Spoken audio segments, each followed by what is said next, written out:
Hi everyone, welcome to my channel where I share tips and tricks on how to fix common tech issues. In today's video, I'm going to show you how to reset your Samsung Smart TV if it's not working properly or if you want to restore it to its factory settings.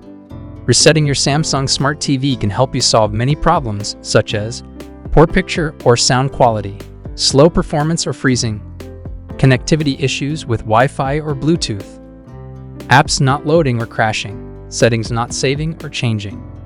But before you reset your Samsung Smart TV, there are some things you need to know. Resetting your Smart TV will erase all your personal data, settings, apps, and channels.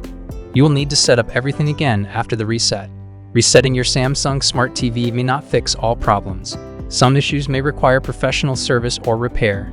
Resetting your TV may take several minutes. Do not turn off or unplug your TV during the process.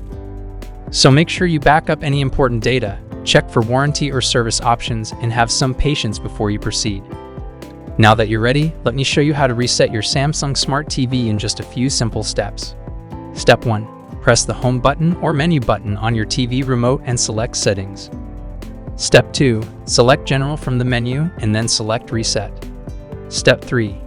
Enter your PIN. 0000 is the default and then select Reset again.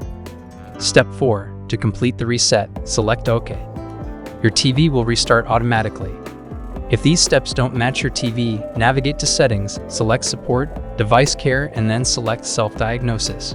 Reset will be located in that. You can also check the user manual for exact instructions for your TV model. And that's it.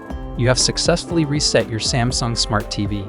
Now you can follow the on-screen instructions to set up your TV again. I hope this video was helpful for you.